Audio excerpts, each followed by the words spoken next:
मध्य प्रदेश में विधानसभा उपचुनाव परिणाम के पहले भाजपा राष्ट्रीय उपाध्यक्ष प्रभात झा उज्जैन के प्रसिद्ध महाकाल मंदिर पहुंचे, जहां उन्होंने भगवान महाकाल की पूजा अर्चना कर भाजपा की जीत के साथ साथ प्रदेश की खुशहाली की कामना की।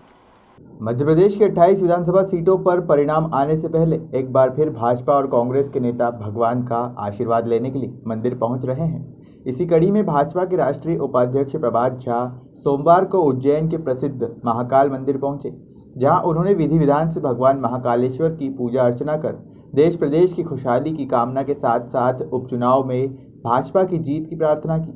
जब प्रभात झा ने महाकाल की पूजा कर रहे थे, उसी दौरान बीएसपी विधायक संजू कुशवाहा परिवार सहित महाकाल मंदिर पहुंचे। उन्होंने भी प्रभात झा के साथ पूजा अर्चना की। इस मुलाकात के राजनीतिक मायने भी हो सकते हैं, क्योंकि इस समय बीजेपी और कांग्रेस में विधायक कब इधर उधर हो जाएं, ये भरोसा किसी को नहीं है। हालांकि प्रभात झा ने विधानसभा उपचुनाव में भाजपा की जीत का दावा किया है और उसकी उन्नति के लिए प्रार्थना करने आया हूं और अपने जीवन को भी सार्थक बनाने के लिए कहा है कि ये ईश्वर जो शेष जीवन है उस जीवन को भी आप सार्थकता प्रदान करें। कल इसी समय तक कुछ परिणाम तो आ चुके होंगे, क्या लगता है कितने विधायक? जितनी आएगी वो संतोषजनक होगा, अधिक से अधिक सीटें आएंगी। सिंधिया जी से कहीं ना कहीं अब बीजेपी के जो वरिष्ठ नेता हैं वो नाराज लग रहे हैं, क्योंकि चंबल और मुरैना में जिस प्रकार सिंधिया का एक रुतबा हुआ करता तो वो कहीं ना कहीं कम हुआ। ये सिंधिया जी से पूछेंगे तो ज़्यादा अच्छा है। सिंधिया जी अब हमारे नेता हैं, वो कांग्रेस के महासचिव थे, प्रियंका वाड्रा जी के बाद उनका उसमें स्थान था और अब वो बीजेपी के नेता हैं, इसलिए कहीं से कोई नाराज नहीं है। बीजेपी के सारे लोगों ने स्वीकार किया। उनके कितने खेमे से विधायक अब हमें पता नहीं था कि ये सवाल ज्योतिषियों से पूछिए। मैं तो आप जैसा पत्रकार रहा हूँ, सीधी सपाट बात जानता हूँ, अधिक से अधिक बीजेपी जीते। अच्छा, जो खरीद फरोख्त चल रही है उसमें कुछ विधायक अभी भी आपके गलत जानकारी है। कोई खरीद जनप्रतिनिधि को खरीदने की ताकत किसी में नहीं है। आपके उच्च शिक्षा मंत्री उन्होंने कहा है कि उज्जैन जिले के विधायक हमारे संपर्क में हैं। अनेक कब तक शिक्षा मंत्री मोहन जी हैं, उनके संपर्क में अनेक विधायक आते हैं, मिलते हैं। आपके संपर्क में कितने हैं? मेरे संपर्क में आप सभी लोग हैं।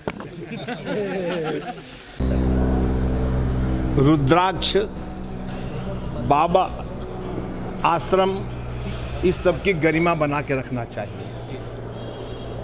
मैं बाबा से निवेदन करूंगा कि या तो वो खुलकर राजनीति में आ जाएं, या बाबा आश्रम, भगवान, इन सब की आराधना करते हुए ये सब करते हैं तो मुझे लगता है कि अवैध था वो तो, और सरकार ने अवैध चीज़ों को तोड़ने की कोशिश की है।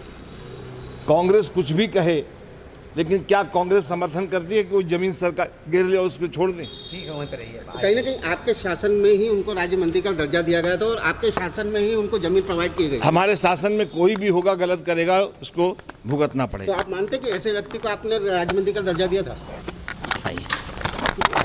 हो गया गौरतलब है कि 10 नवंबर को विधानसभा उपचुनाव के परिणाम घोषित किए जाएंगे, जिसके बाद प्रदेश की शिवराज सरकार का भविष्य तय होगा। उज्जैन से कमलेश जाटवा की रिपोर्ट।